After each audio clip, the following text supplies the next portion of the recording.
Shalom, igreja. Amém. Graças a Deus, né? Porque nós estávamos aqui ontem, hoje de manhã, demos graças porque vivemos tudo de novo. E graças outra vez porque estamos agora, porque o Senhor nos trouxe aqui. Nós, primeiro antes de já iniciando a leitura, antes da oração, eu quero só ler um salmo bem pequeno, que é o 134, que diz: Eis aqui, bendizei ao Senhor, todos vós, servos do Senhor, que assistis na casa do Senhor todas as noites. Levantai as vossas mãos no santuário e bendizei ao Senhor. O Senhor que fez o céu e a terra te abençoará desde Sião. O Senhor que fez as céus e a terra continua nos abençoando e nos dirigindo.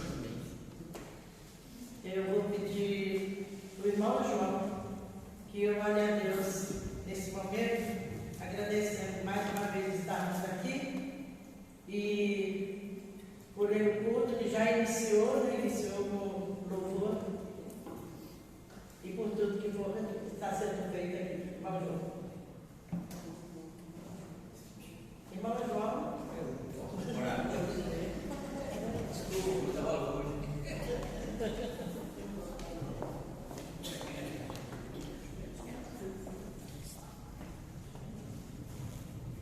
A graça e a paz do Senhor esteja nessa igreja e aos quatro cantos deste país. Pai querido, graça te damos por esse momento reunido e santo na tua presença, Pai querido. Graça te damos pela manhã que se passou, pelo culto da manhã, pelo louvor que estou iniciado agora, Pai, e pela tua palavra também. Pai querido, abençoa a cada um de nós, nos enche do teu Espírito, nos enche da tua graça, nos enche do teu amor e nos enche da tua misericórdia. Pai querido, visita cada lado deste momento, onde se encontram as pessoas enfermas, cura com o teu poder, cura com a tua misericórdia, Pai. Onde há casal que vem discutindo muitas coisas, que não tem reunião dentro do seu lar, que o Senhor entra com o teu poder, com a tua graça, com a tua misericórdia e da paz, principalmente no teu povo. Meu Pai, eu te peço pelo teu povo, por esse dia, muitos deles têm saído da tua presença, têm buscado coisa que não te agrada, buscando aquilo que não vem do Senhor, meu Pai. Tem misericórdia deles, perdoa os pecados deles e perdoa todos os nossos pecados. Pai querido, que este culto, que esta mensagem que vai ser trazida aqui agora, que seja para a tua glória, que seja para a tua honra e que seja para a nossa edificação no Espírito e na santidade, meu Pai. Precisamos muito da tua santidade, da tua unção, do teu derramamento, do teu Santo Espírito, para que sejamos totalmente libertos, cheios de autoridade, cheios de poder, para dizer o mal cai por terra, e ele tem que cair, no nome do nosso Senhor Jesus Cristo. Pai querido, essa bênção nós te pedimos e te suplicamos, ó Pai, no nome do Pai, do Filho e do Espírito Santo de Deus. Glória ao Pai, glória ao Filho, glória ao Espírito Santo de Deus. Pai, nós queremos muito mais disso.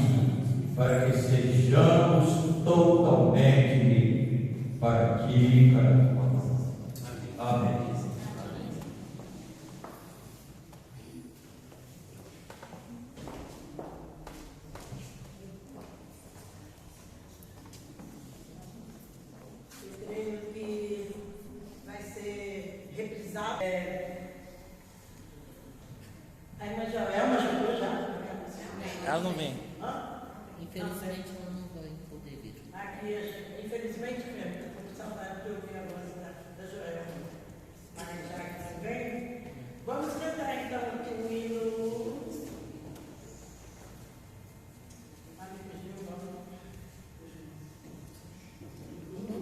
Da igreja lá é.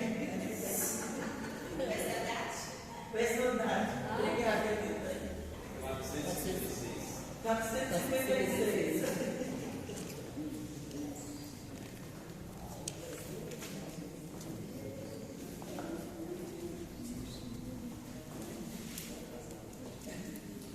Irmãos, enquanto cantamos, aí já dá oportunidade para os irmãos trazer seus dízimos e as ofertas. E esse cofrinho aqui, eu creio que ele vai embora hoje, né, pastor? O pastor não está aqui, mas aí os irmãos podem marcar o dia para ele estar levando. Tá, esse cofrinho aqui é para ofertar para o seminário da associação. No dia que o pastor Júlio Guano disse, eu aqui essa com moeda. Para quem não tiver moeda, pode colocar dinheiro também. E o cofrinho aceita, viu?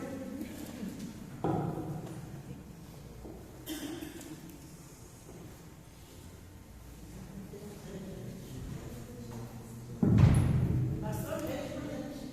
Está cantando aí? Está Não. cantando aí? Tá ali, ó. Não, mas aí não cabe para explicar. É um cantor. Vamos colocar de pé, meus queridos.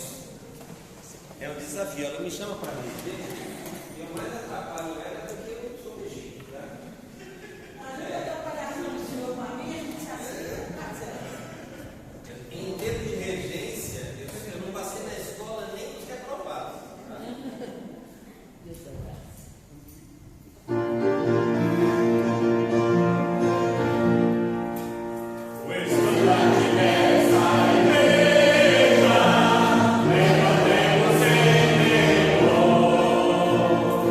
Ela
Boa noite, amada igreja das paz.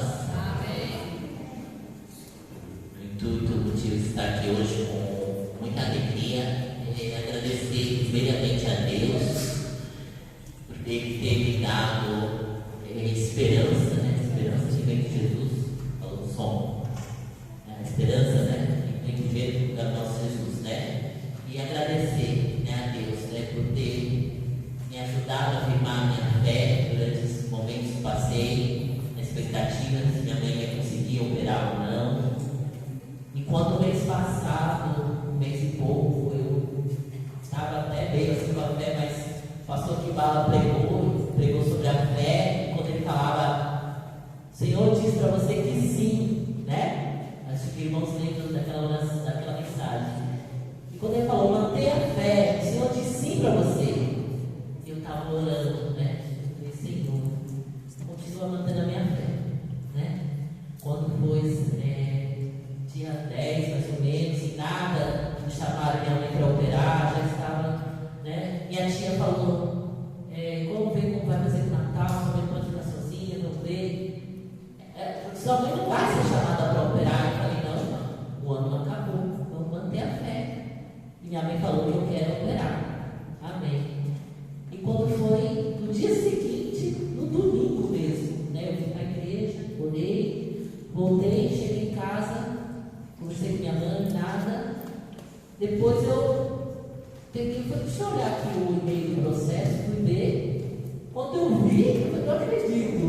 O juiz pegou e deu causa ganha e ordenou para que se fizesse a cirurgia imediatamente dentro de 15 dias. E logo em seguida, uma hora depois, e eu já estava agradecendo, minha mãe me liga, Rogério, vem para cá agora, imediatamente, porque o doutor ligou da Santa Casa e eu preciso ser internada para operar. E aí eu falei, Senhor, glória a Deus, Deus é maravilhoso, obrigado, meu Deus, o Senhor respondeu as minhas orações e já peguei, deixei de televisão de ficar comigo e eu vou para lá. Aí fui lá, corri atrás, peguei o Uber, fomos, chegamos, Deus providenciou tudo, né? E domingo ela foi internada, fiquei lá, consegui. Na segunda ela operou, entrou 8h30, saiu às 18h30. Foi uma operação longa, mas Deus esteve presente em tudo, né? Corri o risco de UTI, de tomar sangue, os outros procedimentos que poderiam ocorrer, mas Deus abençoou em tudo que ela da cirurgia e do retorno, a recuperação foi direto para o quarto. Não teve sangramento, não teve nada, e só os procedimentos mesmo de, né, aguardar o dia de alta, e dentro de 2 dias ela teve alta, já está em casa para a glória de Deus, né? E eu só tenho a agradecer, a louvar o nosso Deus que é poderoso, né? E eu digo para vocês, se vocês tiverem uma causa, dificuldade, mantenham a fé. Porque eles tiveram a vontade de Deus, ninguém tira de vocês, irmãos. Mantenham a nossa fé. A nossa fé é primeiramente em Jesus, né? Porque Ele dá tudo para nós. Então eu estou aqui para agradecer a Deus e também as orações dos meus queridos irmãos. Que Deus abençoe a todos. Em nome de Jesus. Amém.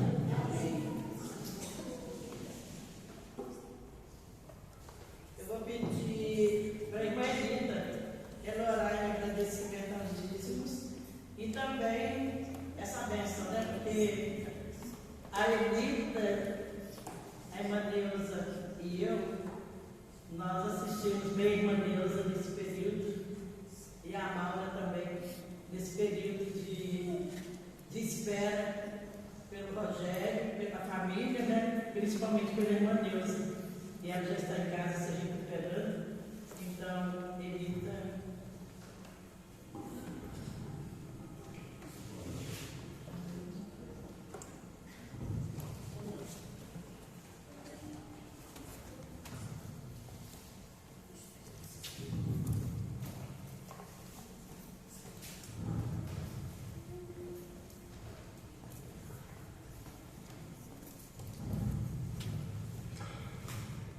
Deus Pai Todo-Poderoso, muito obrigada, Senhor Jesus, porque estamos aqui na Tua casa para louvar e bendizir o Teu nome, Senhor. Te agradecemos, Senhor Jesus, pelas bênçãos recebidas de Ti, por tudo que o Senhor tem nos feito, tem nos dado. Neste momento, ó Pai, nós queremos Te agradecer, ó Pai, porque o Senhor é o dono do universo, o Senhor é maravilhoso, o Senhor tem feito milagres, Senhor Jesus, no meio de nós. E esse é o milagre da irmã Neuza ter feito essa cirurgia, Senhor Jesus, porque ela está em casa, Pai, deu tudo bem, ó Pai, tantos anos esperando por essa cirurgia, e o Senhor fez a operação no tempo certo, Senhor Jesus. Por isso nós te agradecemos, Senhor Jesus. Agora que o Senhor dê uma boa recuperação a ela, Pai, que ela seja agraciada pelo teu Santo Espírito, ó Pai, que o Senhor esteja sustentando, fortalecendo a ela, Senhor Jesus. Esteja, Senhor, com a irmã Edilma, Senhor, que está cuidando dela também, Pai. Que você esteja com ela, abençoando seus filhos, Senhor Jesus, seus novos, Senhor Jesus, seus netos, ó Pai. Abençoa, Senhor, a vida de cada um, Senhor Jesus. Que você esteja colocando a tua mão de poder e de glória sobre a vida de cada um dos seus filhos, Pai. Que todos possam acreditar no quão maravilhoso o Senhor é e quão maravilhoso que o Senhor pode, Senhor, transformar as nossas vidas, ó Pai. Que o Senhor tem feito vários milagres aqui nessa igreja, ó Pai. Não só aqui, mas em todos os lugares, ó Pai. Por isso eu te agradeço, ó Pai. Seja, Senhor, abençoando a vida dos irmãos que estão nos visitando nesta noite. Nesse momento também te agradecer pela vida do Rafael, amigo de Samuel, que está aqui conosco também. Nós oramos por ele. Glória a Deus, ele está aqui conosco, Senhor. E nós te agradecemos por isso, Pai. Seja, Senhor, abençoando, Senhor, os dízimos e ofertas, Pai. Depositados gasofilácios, ó Pai. Que você esteja abençoando, Senhor Jesus, a cada oferta, a cada dízimo, Pai. Esteja abençoando aqueles que não têm emprego, Senhor Jesus. Que você esteja abrindo uma porta, Senhor, de emprego para eles, Pai, para o seu sustento. E que você esteja. Fundadoras, o que mais que vocês são? Primas. Muito bem. Eu fiquei olhando na retrospectiva ontem alguns rostos que foram aparecendo, vocês mais novas, e muitos irmãos que não estão mais conosco, mas que estão na glória com o Pai. Vamos ficar em pé com isso. Vamos levantar nessa hora o clamor de agradecimento a Deus. Porque um dia lá atrás, um pequeno grupo lança uma pedra fundamental nesse lugar. Para quem não sabe o que é uma pedra fundamental, antes de se erguer uma igreja batista em qualquer terreno, pelo menos sempre foi assim, não sei se mudaram, né? Se prepara um espaço onde se coloca uma Bíblia no centro da edificação. Então, se nós derrubarmos toda essa estrutura e começarmos a escavar, nós vamos encontrar o que nós chamamos de pedra fundamental. Uma igreja construída sobre a palavra. E essas irmãs estavam aqui. E para nós, como igreja, é motivo de agradecermos a Deus por vocês, pela história dessa igreja e por tudo que Deus ainda vai fazer. O legado fica. Eu louvo a Deus pela vida das irmãs. Vamos orar? Poderoso Deus e eterno Pai, nós rendemos graças ao Senhor por essa linda história que a tua igreja, ó Deus, tem exercido nesses 55 anos. Sabemos, ó Deus, que muitas vezes nós negligenciamos o teu querer, mas naquilo que o Senhor conseguiu extrair de nós, estamos aqui, na pessoa das tuas servas. Nós nos regozijamos, ó Deus, com a história dos fundadores desta igreja. E te pedimos, ó Deus, cubra as tuas servas, irmã Marcona, irmã Ana, ó Deus, com as tuas ricas bênçãos, concedendo, ó Deus, às famílias a tua graça, a tua misericórdia sobre a vida das tuas servas. Obrigado pela igreja. Nós somos a tua igreja, Pai. Continua estendendo o teu favor sobre nós, em nome de Jesus. Amém e amém. Deus abençoe.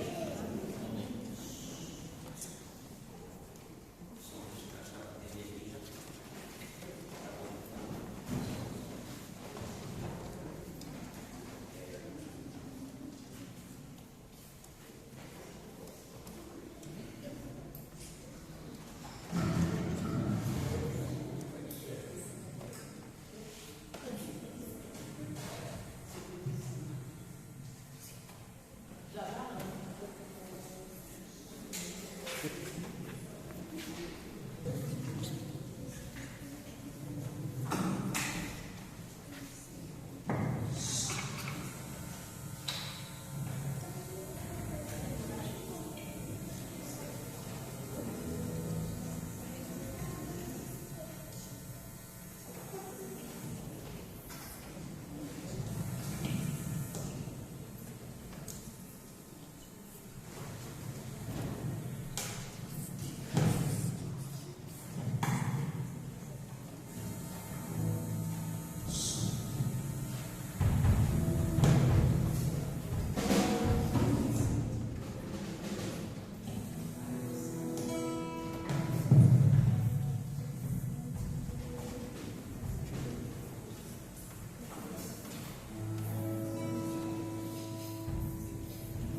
done for me.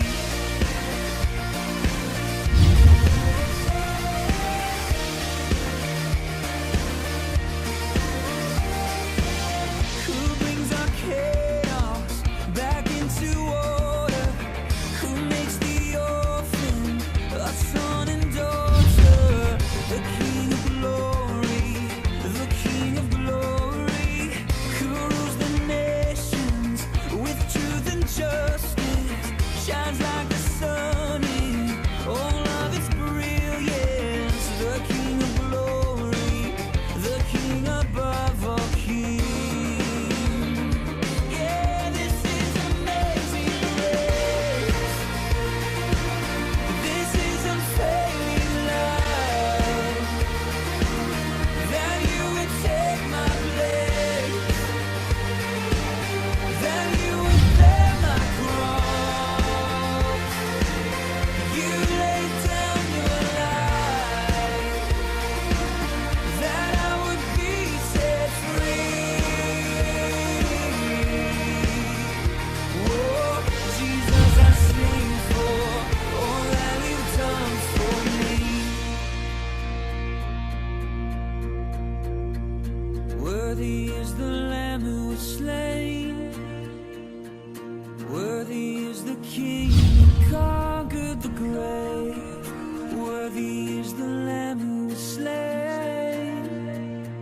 Worthy is the King who conquered the grave.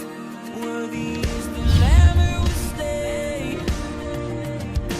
Worthy is the King who conquered the grave.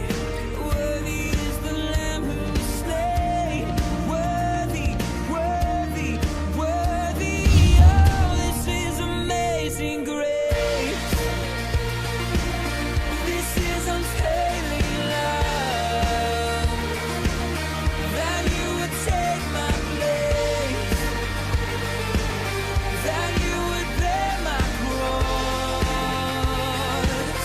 You laid down your life, that I would be set free. Oh, Jesus, I sing for all that you've done for me.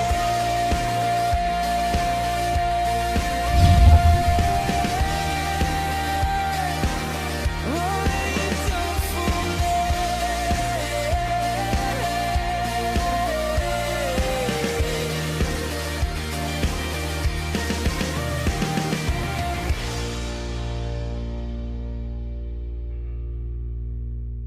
Cantemos com alegria.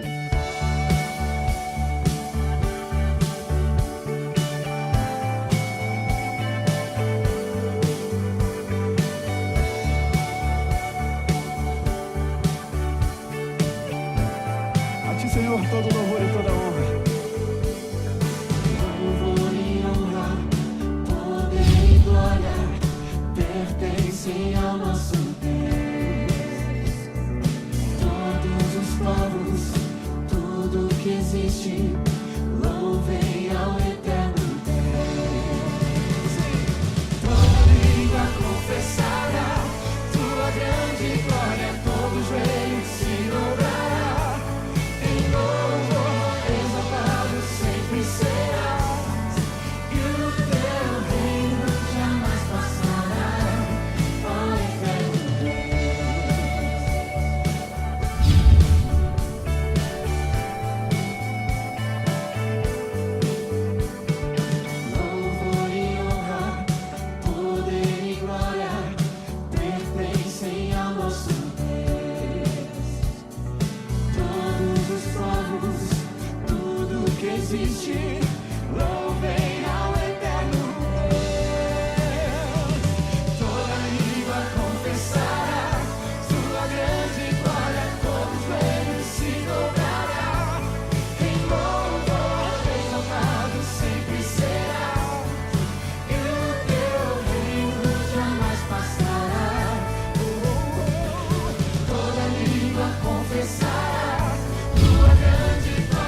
atenção que a professora vai ensinar para vocês. Tá bom?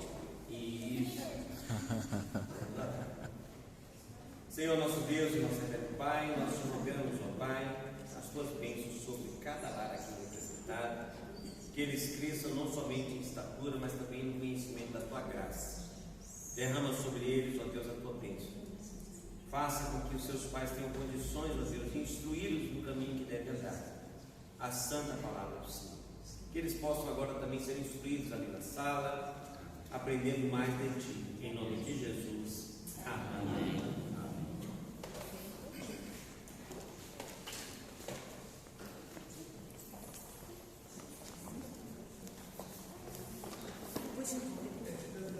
Recordações que a gente disse, né?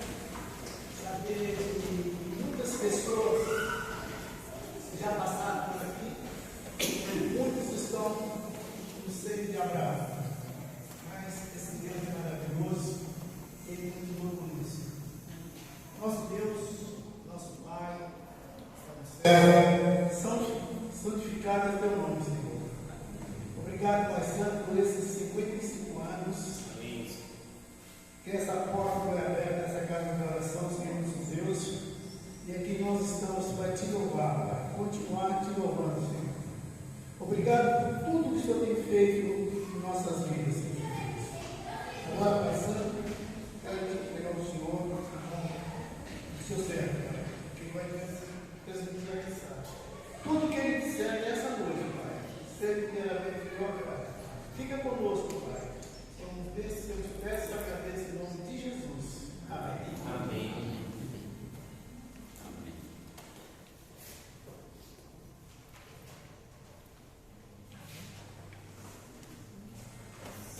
Meus amados irmãos, vamos ler alguns textos da palavra de Deus, para que justamente hoje possamos encerrar essa minissérie de conferência da palavra de Deus, desse momento de festa na vida da igreja. Então abra sua Bíblia em 1 de Pedro, capítulo 1.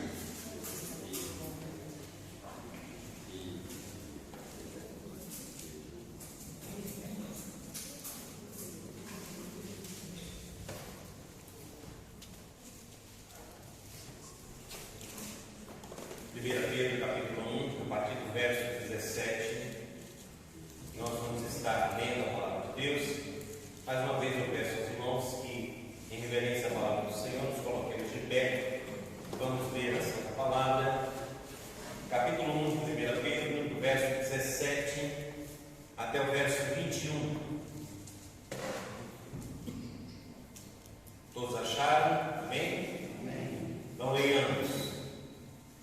Uma vez que vocês chamam Pai aquele que julga imparcialmente as obras de cada um, portem-se com temor durante a jornada terrena de vocês.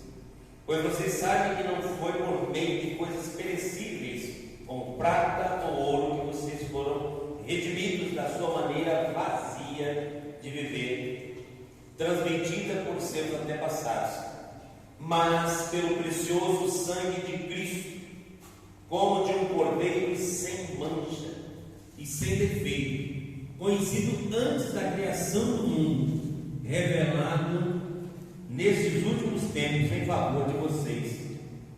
Por meio dele vocês creem em Deus, que o ressuscitou dentre os mortos e o glorificou, de modo que a fé e a esperança de vocês estão em Deus. Volta um pouquinho, vamos em Hebreus capítulo 12. Hebreus capítulo 12. Nós vamos ler os primeiros 3 versículos. O primeiro texto falou da nossa jornada terrena, que a nossa esperança está em Deus. E agora nós temos o autor aos Hebreus também falando de uma corrida, uma caminhada, um movimentar. Vamos ver? Portanto, também nós, uma vez que estamos rodeados por tão grande nuvem de testemunhas, livremos-nos de e do pecado que nos envolve, e corramos com perseverança a corrida que nos é proposta, tendo os olhos fitos em Jesus, autor e consumador da nossa fé. Ele, pela alegria que lhe fora proposta, suportou a cruz, desprezando a vergonha, e assentou-se à direita do trono de Deus. Pensem bem naquele que suportou tal oposição dos pecadores contra si mesmo, para que vocês não se cansem nem desanimem. Mais uma vez, mover, corrida, não se desanimar na jornada terrena. Ainda em Hebreus capítulo 2, nós vamos ler o verso 3, que é uma pergunta para cada um de nós, e hoje você precisa sair daqui respondendo esta pergunta. Hebreus 2, verso 3. Na minha Bíblia, no verso 3, está aqui para mim e para você: como escaparemos se negligenciarmos tão grande salvação? Essa salvação, primeiramente anunciada pelo Senhor, foi-nos confirmada pelos que a ouviram. Como escaparemos se negligenciarmos tão grande salvação? Os irmãos podem escutar e que a palavra do Senhor fale aos nossos corações. Se você observou, os dois textos que nós acabamos de ler fala justamente de uma caminhada. Deus nos tirou da nossa maneira vazia de viver para caminharmos na esperança de um Deus que nos amou antes da fundação do mundo. Desde sexta-feira nós vemos os reflexos da graça na vida da igreja, e por termos a graça do Senhor, nós precisamos ter um coração cheio de gratidão.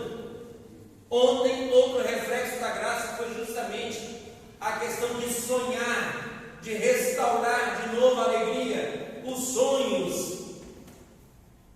Pela manhã, quem não veio, perdeu, porque um dos reflexos da graça do Senhor que nós estudamos hoje pela manhã foi que uma igreja movida pela graça não pode mentir para Deus.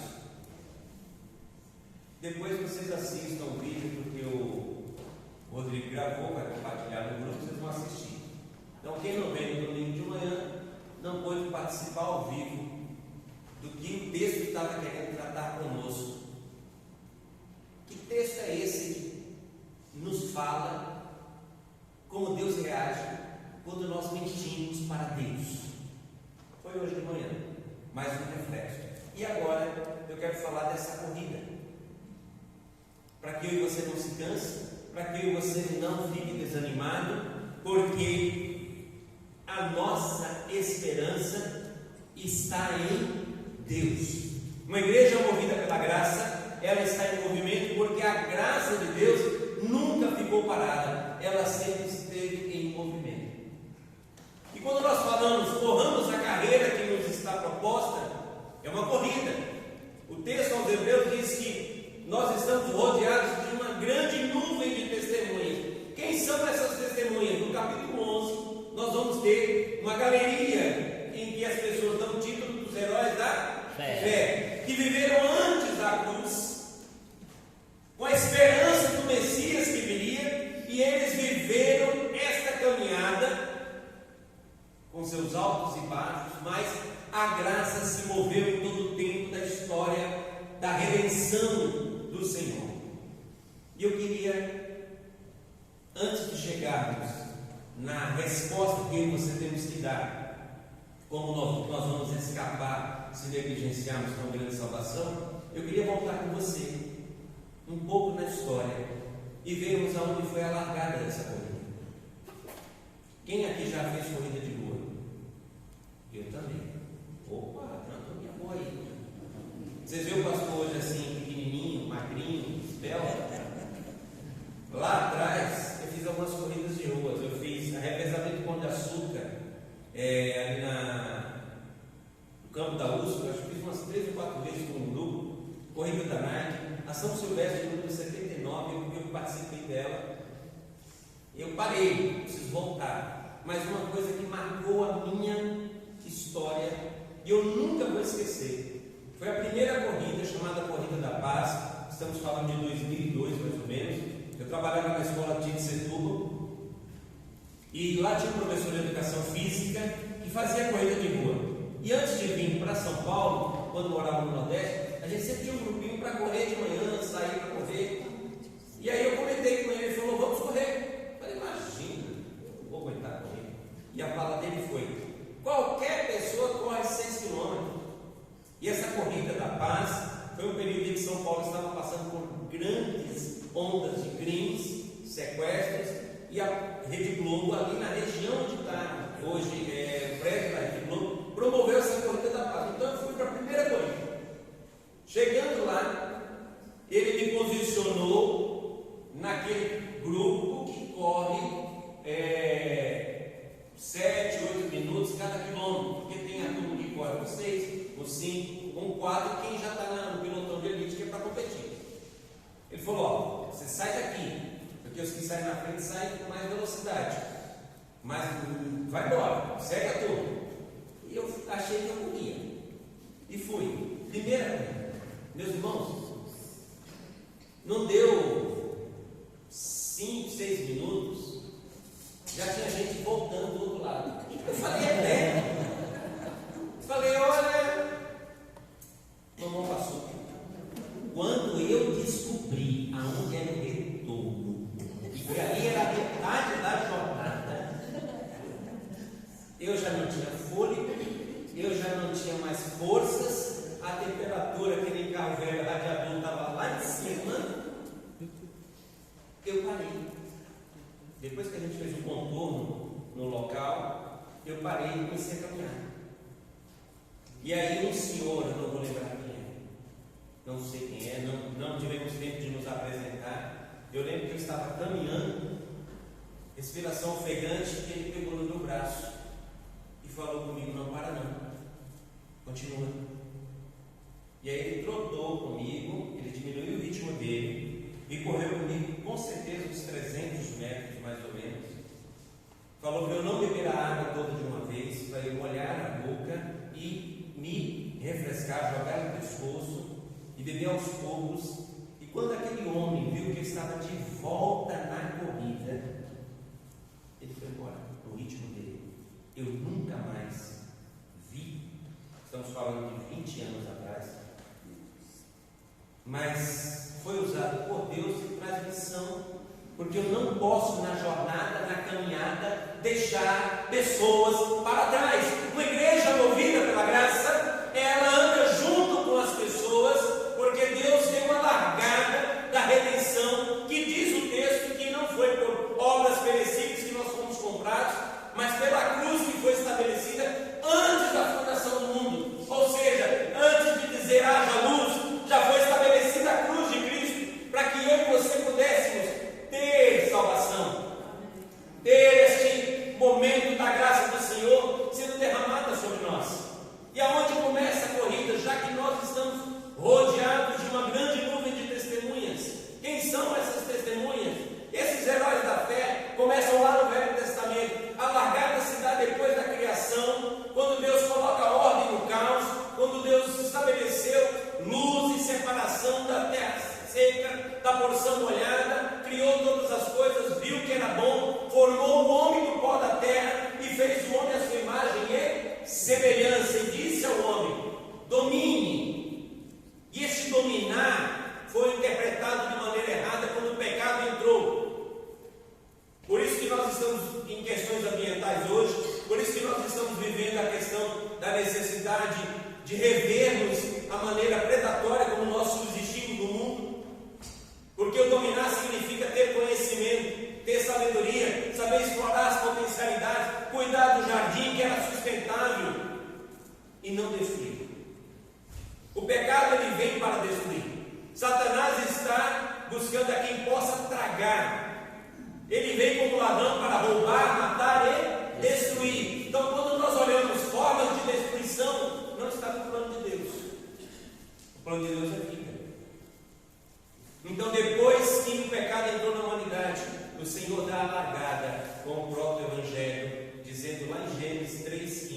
da semente da mulher, nasceria aquele que esmagaria a cabeça da serpente. Ali começa, no Cronos, no nosso tempo, que a gente consegue contar dias, meses, anos e horas, começa a história da redenção, mas no Kairos de Deus, no tempo de Deus, isso foi estabelecido antes da fundação do mundo. Não há nada que pegue Deus de surpresa, pelo contrário, a Bíblia diz que de eternidade em eternidade, estava no Salmo 90, Ele é Deus, nada escapa do seu controle. Os teístas que somos nós cremos num Deus transcendente, que está para além da compreensão do homem, que criou todas as coisas, mas Ele também é um Deus emanente, que participa da sua criação, não é indiferente à criação.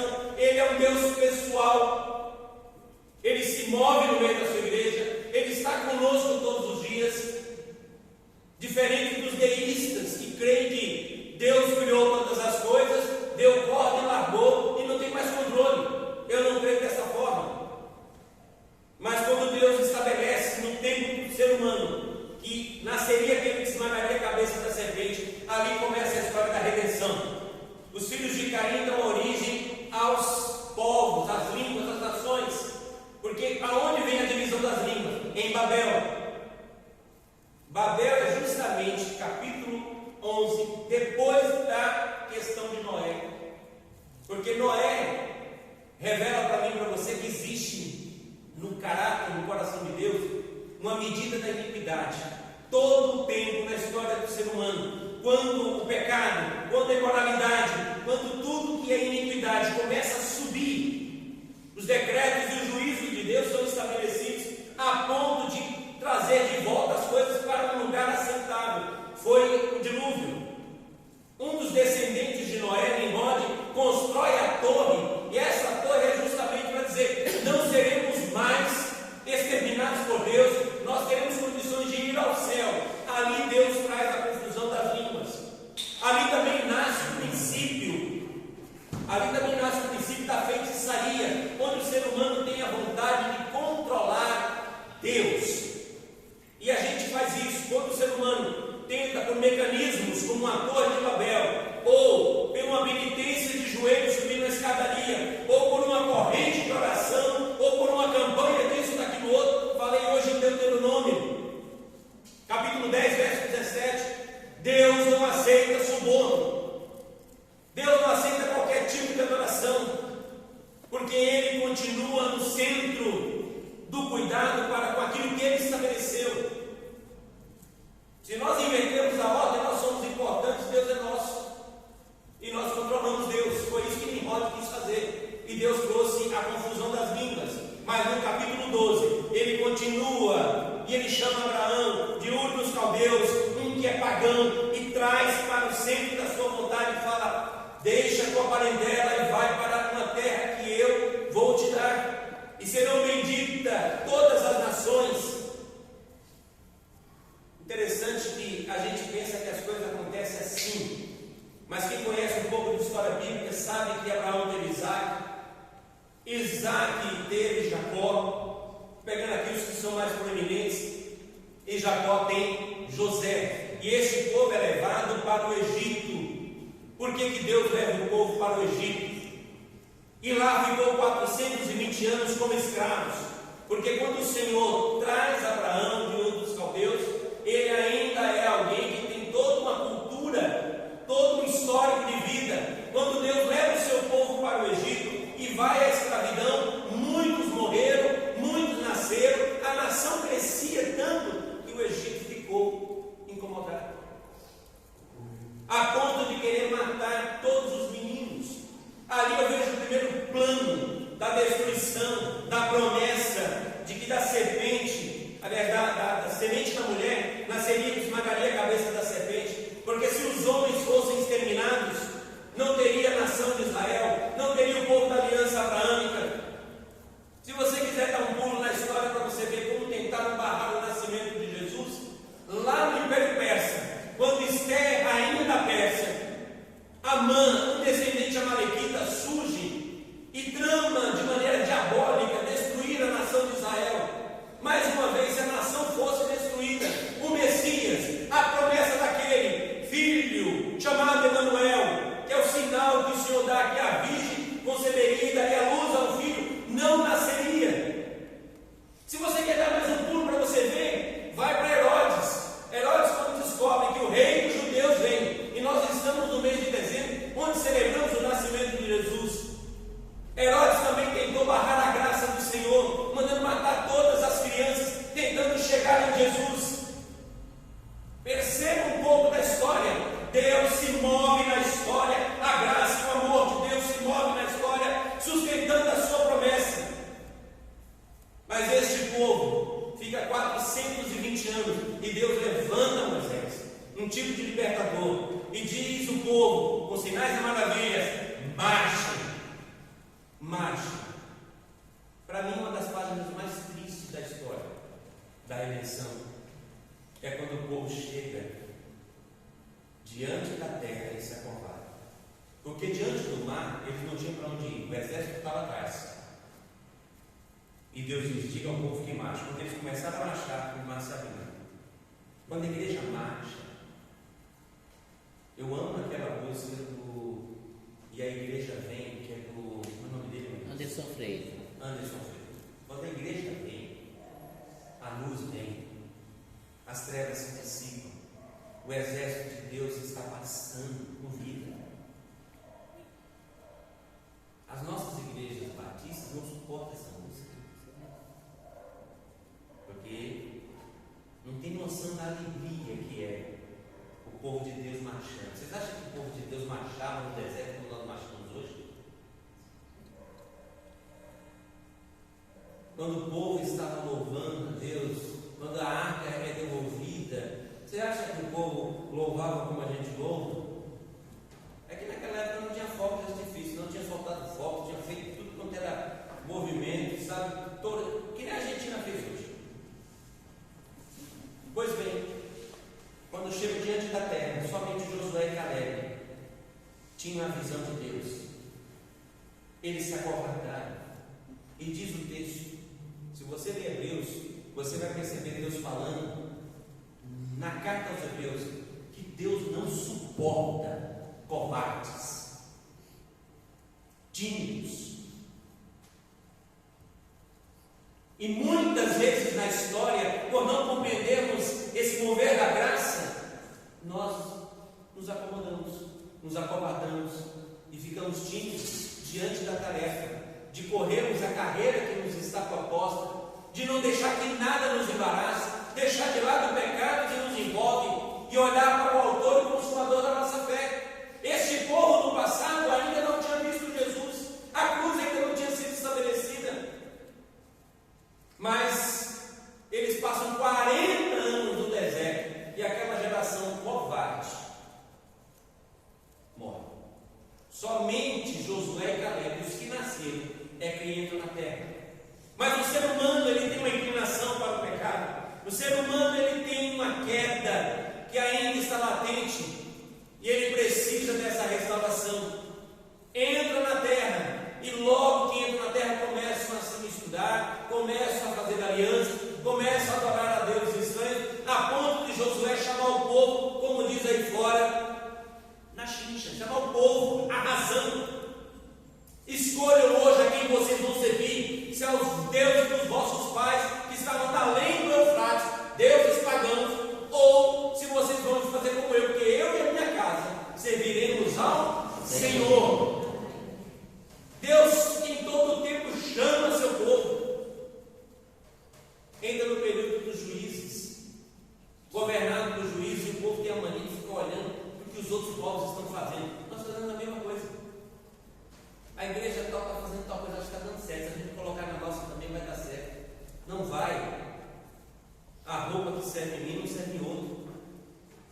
O que vai dar certo é se o meu coração estiver alinhado com o coração de Deus e a graça se mover em nós e através de nós na direção de Deus. Se a gente quiser voltar uma igreja, é simples, faz aqui a quarta-feira do descarrego, a quinta-feira da vitória, a sexta-feira da libertação, promete um monte de coisa, vai ver sempre como enche a igreja. Contrata uns dois, como muitos fazem aí, para vir mandando, e você faz uma oração da fé, uma oração fervorosa, o cara sai todo durinho inteiro, fala, olha o milagre, glória, aleluia,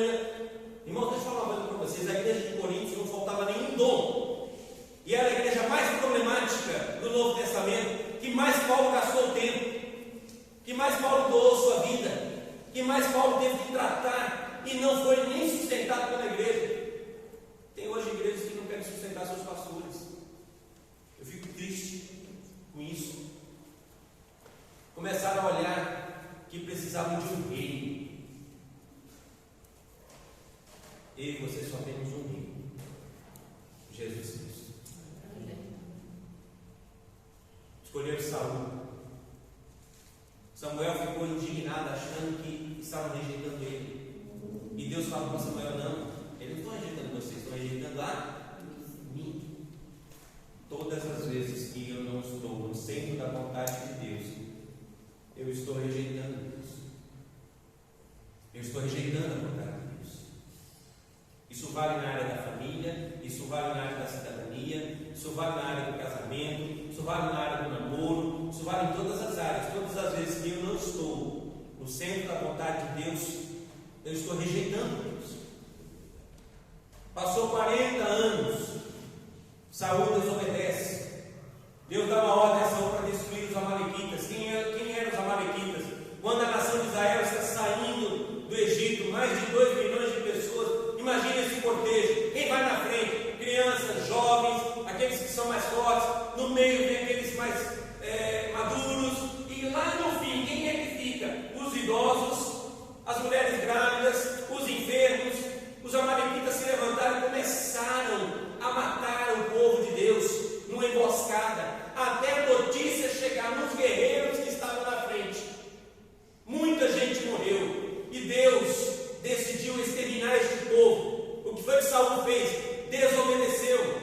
O que eu aprendo? Uma igreja não pode desobedecer a Deus, porque todas as vezes que nós desobedecemos, nós estamos fora da vontade de Deus. E a graça de Deus que se move na história do tempo, muitas vezes parece que não está se movendo para o nosso meio. Saul tinha que destruir tudo, queimar tudo, não aproveitar nada, nem animais, nem riqueza, nem nada. O que foi que Saul fez? Prendeu o rei Agag, deixou o exército pegar alguns animais e despojos e levar para si, separou. Muita gente morreu, outros fugiram. Tanto é que Amã aparece na Pérsia e é um descendente amalequita, quando Saul poderia ter destruído tudo. Se Deus te mandar fazer uma coisa, meu querido, faça. Ponto. Corrija. Conserte. Não faça meia boca. Para Deus não serve meia adoração. Para Deus não serve meia caminhada. Para Deus não serve meia vida. Tem que ser em espírito e em verdade. Samuel entra naquele arraial, naquele acampamento, e Samuel fala assim: que barulho é esse de sino, de palito de animais?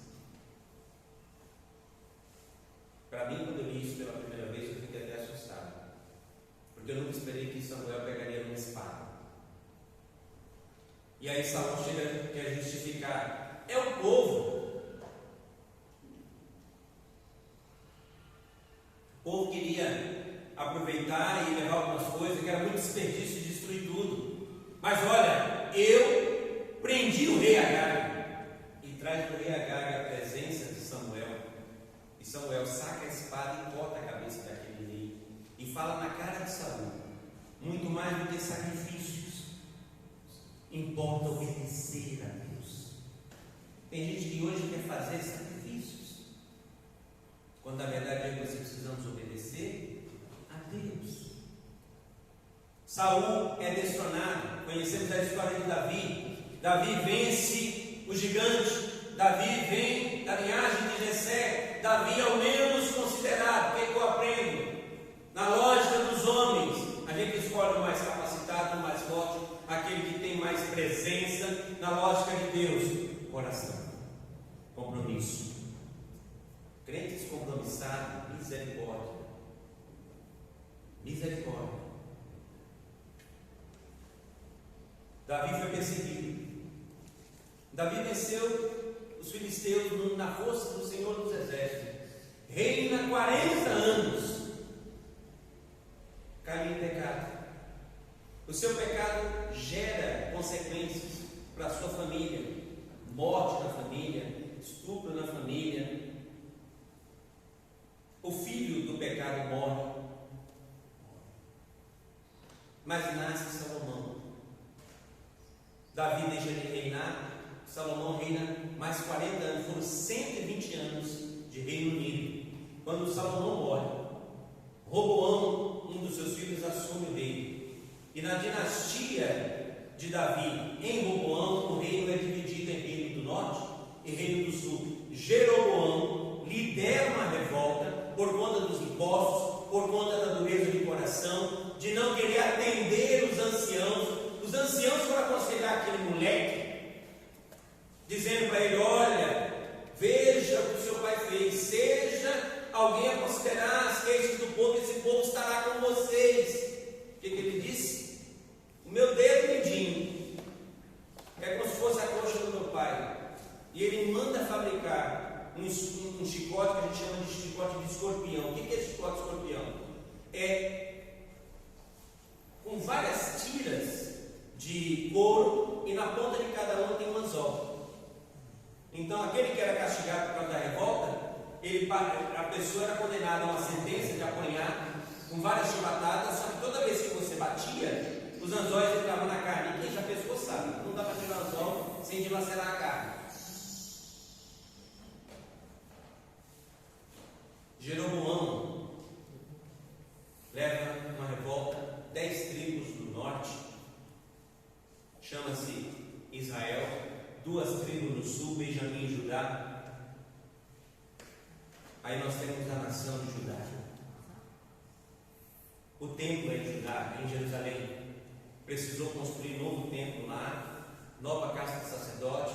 Tiveram 22 reis. Nenhum daqueles reis, e a capital era Samaria, nenhum daqueles reis foram fiéis a Deus. Deus levanta o império assírio e varre Israel do mapa, que nunca mais voltou a existir.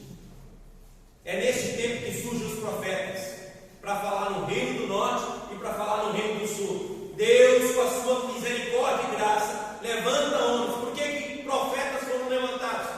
Porque tinha sido colocado para a nação de Israel. O rei cuida da cidadania do povo, o sacerdote cuida da adoração, da lei moral, da lei sacrificial, de tudo isso. Mas quando o sacerdote e o rei estão mancomunados e o povo é escravizado, o povo é extorquido, Deus levanta alguns loucos na face da terra. Alguns camaradas surgem do nada, profetas que vêm e colocam o dedo na cara do rei, como Natan fez com Davi. Levanta vaqueiro como Amós, levanta um Jonas que é rebelde, mas vai lá pregar o evangelho. Levanta tantos homens.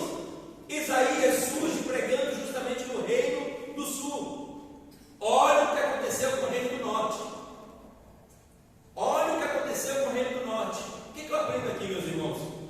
Lembra que eu falei que o dilúvio, algumas coisas que acontecem, escravidão, juízos de Deus, decretos de Deus, Deus levantou nações ímpias para corrigir o seu povo. O profeta Abacuque chega a questionar esse amor de Deus. Como que o Senhor levanta alguém pior, mais sanguinário, para corrigir o povo? Quem é Deus na história? Eu? Imagina. Vocês? Como tem uma linguagem lá atrás de um personagem do Chico Anísio, ele fala assim: calado, fique quieto, calado está errado, eu também estou. Imagina, como é que eu vou questionar o soberano? Que conversa é essa? Isaías pregou neste reino do sul.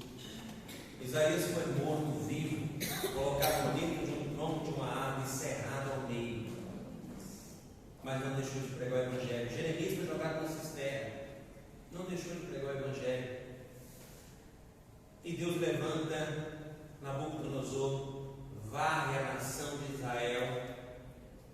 Mas uma coisa que eu aprendo na história: o remanescente fiel, Deus sempre preservou, a sua graça sempre esteve presente. Passa 70 anos, lembra de Jeremias no cativeiro dizendo: quero trazer à memória aquilo que me traz esperança? 70 anos e chega o tempo de voltar. Pastor Pedro pregou ontem maravilhosamente bem. Eu já preguei esse texto aqui num dia de manhã, quando Deus restaura a sorte de Sião. Eles ficaram como quem sonha, e de fato como quem sonha, porque era impossível. Eles eram escravos e Deus, sabe o que Deus restaura e Deus tira o Império Babilônico e entra o Império Persa, porque no Império Persa a política era diferente do Assírio. O Império Assírio varria a terra, expulsava todo mundo, tomava conta. O Império Persa não, vocês voltam para a terra de vocês e pagam impostos para nós. Só assim Jesus pôde nascer em Belém. Miqueias capítulo 5, verso 20 diz que seria em Belém. E tu, Belém, Efrata, vai brilhar a estrela que brilha mais do que qualquer outro lugar, porque ali Jesus ia nascer, o Messias ia nascer ali. E Deus está no centro da história. Lembra de Esdras, de Neemias? Neemias está triste, é um simples copeiro. E Deus move um ímpio e fala assim: está aqui a carta, leva o que você precisar, pode ir lá reconstruir a sua terra. Os crentes hoje ele triste fica quando olha para a condição da igreja do Senhor. Neemias não se acomodou. Uma obra faraônica que eles fizeram em poucos dias. Depois Esdras vem e restaura o culto, a palavra. Zorobabel reconstrói o templo. E neste período aparece Malaquias, Sofonias, Naum, Ageu, Amós, todos eles. Por quê? Porque justamente o povo, quando vai reconstruir o templo, faz uma coisa medíocre. Vou falar uma coisa para você: se você não tem o melhor para agradecer a Deus, nem ofereça. Se você não tem algo que seja verdadeiro para oferecer a Deus, nem ofereça. O primeiro templo de Salomão era impecável em termos de tudo que tinha de valor, a ponto de Davi dizer para o povo: não traga mais nada, chega, já deu. O de Zorobabel, o povo esqueceu o tempo e começou a construir a sua vida e as suas casas. Chegamos ao período de 400 anos de silêncio de Deus. Ali, período interbíblico, onde 2 páginas em branco está na sua Bíblia para representar isso. 40 anos de silêncio, até que uma voz que clama no deserto rompe, falando que é chegado o reino de Deus. Jesus nasce em Belém. A promessa se cumpre. A salvação e a graça do Senhor continua desde o Gênesis. Jesus vem para nos redimir. O Verbo que se fez carne, o advento, a chegada do Verbo, muda toda a história, porque agora nós não temos mais alguém que não possa representar a altura. Ele é profeta, ele é sacerdote, ele é rei, e ele faz um sacrifício que era para mim e para você. Aquele que tinha toda a glória, se esvazia da sua glória. Aquele que tinha tudo ao seu redor, ele se esvazia e nasce numa manjedoura. Completa a obra da salvação na cruz, morrendo por nós, vencendo a morte. A Bíblia diz que o salário do pecado é a morte. Quando Jesus morreu, o pecado tentou agarrar Jesus, só que ele não tem pecado. A morte não pôde deter, não pôde segurar. O amor de Deus venceu em nosso lugar. Eu e você não podemos correr qualquer coisa, desanimados. A graça nunca deixou de estar presente na história. Uma igreja movida pela graça, ela é grata, ela sonha, ela não mente e ela não desanima. Ela não desanima. O Espírito Santo de Deus é derramado. Torre de Babel trouxe a confusão das línguas. O Espírito Santo de Deus, todos ouviram na sua própria língua.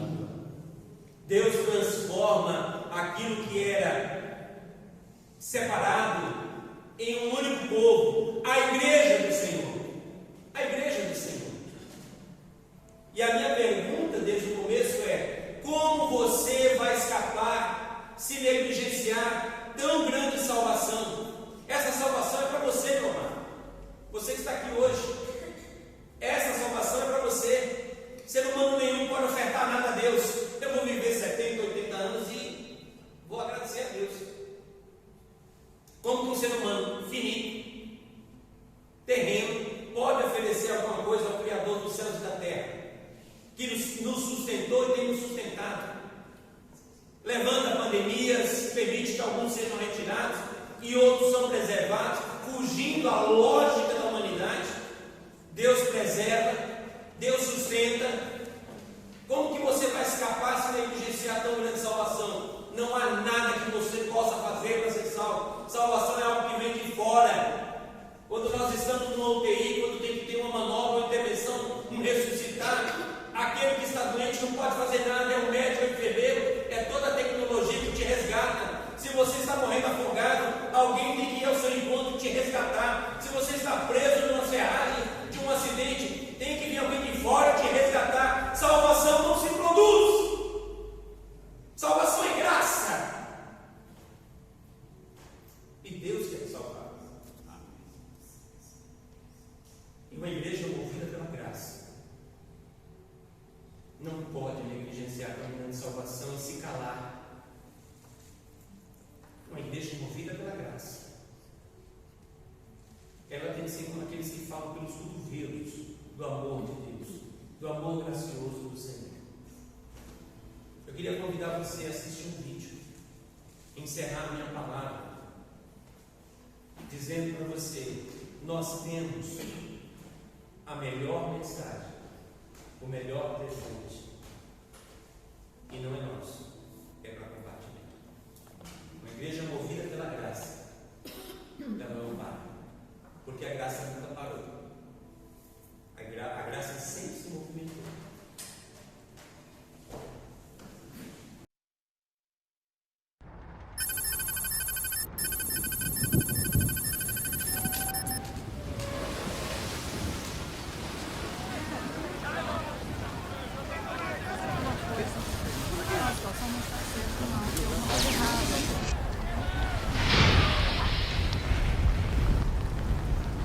Eu vou entrar! Não!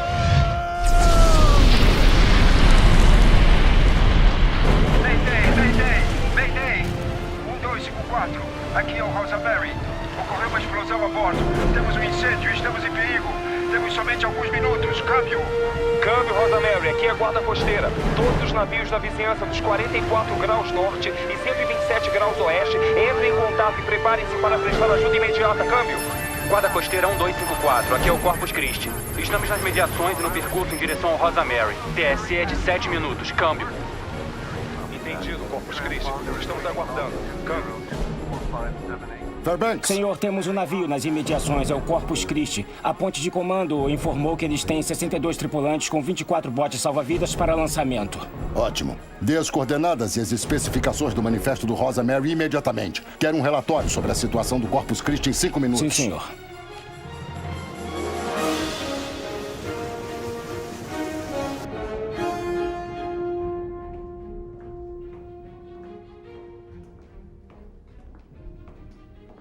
Marinheiro Macmillan? Que noite para o seu primeiro dia de serviço? Quem é você? Escolhas, Jack. Você, amigo, está para entrar no Vale da Decisão. Desculpe-me, senhor, eu tenho... Deixa eu perguntar uma coisa. O que vem primeiro? As dependências de um navio? Ou seu propósito como um todo? Eu creio que o propósito desse navio é bem claro, senhor. Exatamente. Nosso propósito deveria ser bem claro. Jack, estamos entrando em território perigoso. Não há como negar. No entanto, dentro deste navio é um lugar confortável para ficarmos. E aí está a sua escolha. Você irá? Ou também se contentará em simplesmente estudar sobre ir? Senhor, eu tenho que ir. É que eu tenho que servir. E a festa está começando. Jack, a festa já está quase terminando.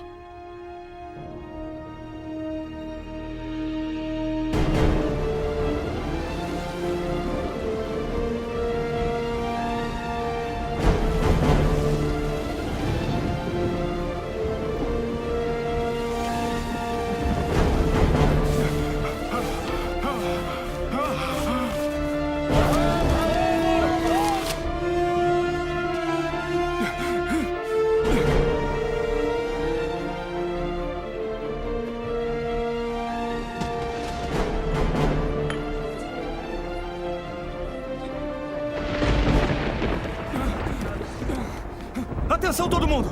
Atenção! O capitão mandou que todos se apresentem imediatamente ao oficial Burlow no segundo andar do convés para uma missão de resgate urgente. O oficial Burlow preparou os botes salva-vidas. Vamos lançá-los. Me sigam todos! Uma operação resgate? Stanley, este homem está pingando no meu chão. Meu bom amigo oficial Brock, deixe-me assegurá-lo de uma coisa. Não haverá nenhuma operação resgate. Mas senhor, Pense. que eu... Conhece alguém que submeteria seu navio a este tipo de clima?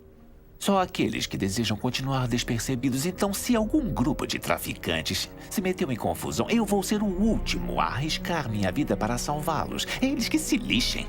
Mas, senhor, o propósito desse navio Eu sei perfeitamente qual é o propósito deste navio. Você quer matar todos nós?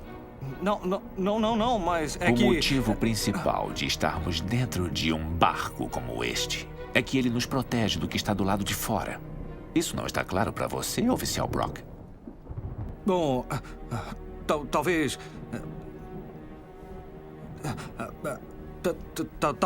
Talvez não esteja, senhor. Desculpe, senhor.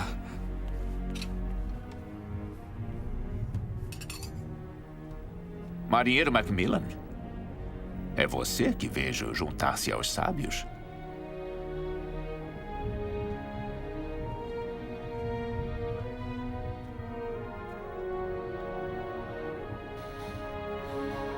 Aí vai alguém corajoso de verdade.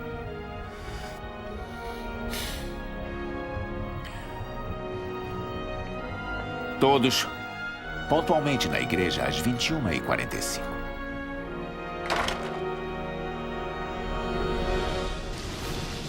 Ainda não estão aqui! Simplesmente deixa o cabo balançando! Ele tem que chegar até embaixo! Assim? Não, eles têm que soltá-lo do barco assim que encostar na água! Tá legal, mas cadê todo mundo? Eu não sei onde estão! Oficial Burlow! Isso, já não era sem tempo, né? Não, o que é isso? São os gatos pingados. Não, pelo amor de Deus, você não entende? Eu acabei de preparar os 24 botes salva-vidas, tudo que tínhamos. E você me traz 6 pessoas? Sim, senhor. Está ciente de que é preciso pelo menos 2 pessoas para lançar um bote? Sim, Você quer dizer que estamos prestes a lançar 3 botes salva-vidas de um total de 24 para resgatar 76 pessoas? Você está ficando louco? Não, senhor. Aquelas pessoas só têm alguns minutos de vida nessa temperatura de água e você me traz meia dúzia de gente! Brock, o que está acontecendo lá em cima? Você nunca acessa eles por este bordo. Todo o projeto para um novo bote é baseado em puxá-los pela polpa do navio. Quer estar no convés com ondas de 4 metros, tirando alguém da água pela polpa do navio? Nem pode alcançá-los. Eu revisei isso com o Burlow por 3 semanas. Acho que é melhor você fazer o seu dever de casa. Pelo menos já esteve no novo salva-vidas. Devia estar feliz por não estar lá fora nessa chuva. Acho que está na hora do culto.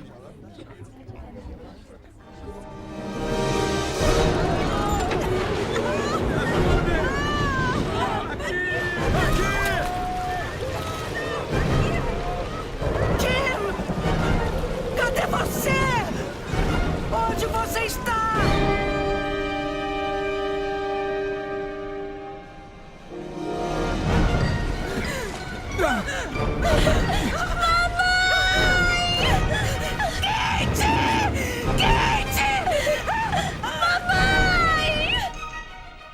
Sim, o senhor está certo. Rosa Mary estava em curso vindo de Vancouver e entregou um manifesto com uma tripulação de 12 pessoas e 64 passageiros. Pode, por favor, me informar o status da operação? 3 botes salva-vidas foram baixados. Estão operacionais. Câmbio. Senhor, aqui fala o capitão da Guarda Costeira James Meyer. Você e sua tripulação estão sob ordens para disponibilizar toda a tripulação e botes salva-vidas imediatamente. Você entende a situação em que se encontra? São a única esperança.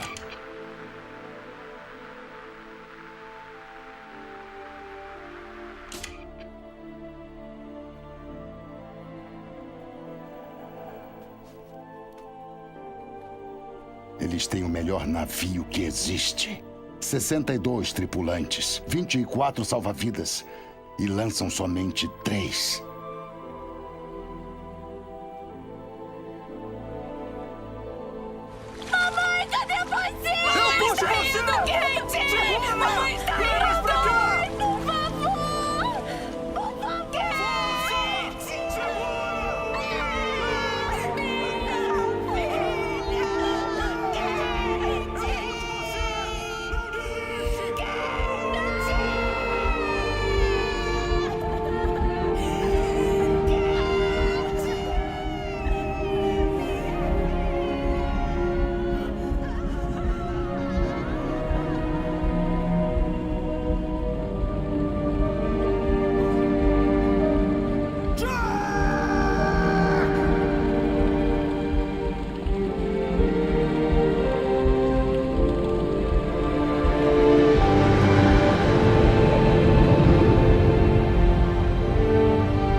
A própria imagem de Deus se refletia no homem como uma imagem de amor, até que as tormentas do pecado agitaram as águas e esse reflexo foi distorcido.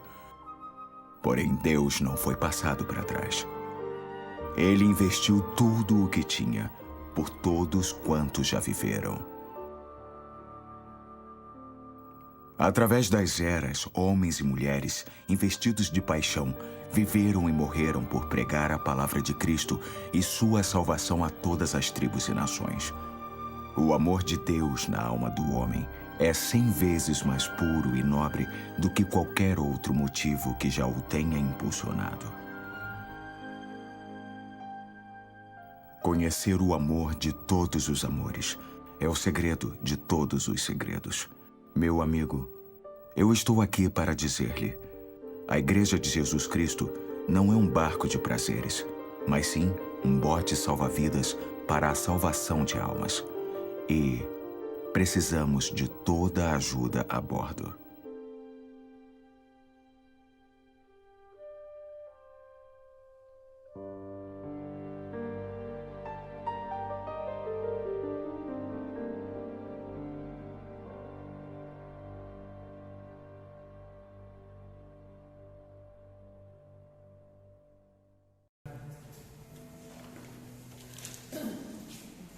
Antes de orar, eu queria dar oportunidade. Se há alguém no nosso meio que ainda não assumiu um compromisso real com esse amor de Cristo, hoje é dia em que o barco da salvação está lançando um salva-vidas até você. Hoje é dia de você voltar para casa, Pai. Hoje é dia de você dizer: eu aceito este presente e a graça do Senhor. Deus moveu a sua graça na história, até que Jesus pisou nessa terra para te salvar. A Bíblia diz que Ele não quer que nenhum se perca, inclusive você. Então hoje é dia de você entregar sua vida a Jesus. Se alguém que entendeu a mensagem da cruz quer declarar hoje que a salvação chegou, faz só um sinal. Eu vou chamar você aqui na frente. Eu quero orar por você. Se alguém quer se reconciliar com o Senhor, então levanta sua mão e eu quero orar por você. Há alguém no nosso meio que quer entregar a sua vida a Jesus? Está aceitando esse bote salva-vidas sendo lançado? Levanta sua mão, não deixe para amanhã. Declara que a mensagem do amor de Deus foi compreendida por você. A palavra de Deus no Evangelho de João, capítulo 1, verso 12, diz: mas a todos quantos o receberam, deu-lhes o poder de se tornarem filhos de Deus. Nós somos filhos por adoção, porque o pecado nos separou de Deus. Nós só voltamos para o centro da vontade de Deus por meio de Jesus. Jesus é a porta, Jesus é o caminho, Jesus é a única verdade. Como você vai escapar se você negligenciar essa salvação? O marinheiro tinha uma escolha: ficar no barco confortável. Ele abriu aquela porta e se lançou no mar que ele não podia para salvar. Jesus abriu mão da sua glória, pisou nessa terra para te salvar. Você não pode sair daqui sem responder no seu coração o que você vai fazer se você negligenciar essa salvação. Alguém que quer aceitar Jesus, que quer se reconciliar com o Senhor, só faz um sinal para eu estar orando por você e por você. Alguém? Não vou me prolongar. E para a igreja, não fique no barco. Não olhe para as dependências deste barco. Olhe para o desafio. O que adianta ter o melhor barco se ele não cumprir o propósito? Jesus disse: ide por todo o mundo. Corra uma carreira, não se desanime. A esperança está em Deus. Não negligencie. Vocês têm uma tarefa de completar esse time, trazendo o pastor e irem para o propósito. E estando no propósito, o Senhor arruma tudo que o barco precisa. Vamos orar? Vou pedir ao nosso irmão Armando Marcon que encerre a Deus este culto com a palavra de oração. Oremos ao Senhor. Altíssimo Deus, poderoso Pai, em nome de Jesus Cristo, eu dou graças ao Senhor, porque hoje, nesta noite, eu ouvi uma mensagem verdadeira, uma mensagem que veio verdadeiramente do fundo do coração do Senhor. Por isso eu dou graças ao Senhor. E eu peço bênção do Senhor para a viagem do nosso irmão José Carlos, que vai conhecer o seu sogro. Que essa bênção seja dada a ele e que seja vinda a nós, em nome de Jesus Cristo. Amém. Amém. Os irmãos podem sentar. Deus abençoe. Uma ótima semana na graça do Pai. O casal que nos visitou, Deus abençoe. Volte mais vezes. Amém. A senhora tem que falar volte mais vezes, que ela está aqui.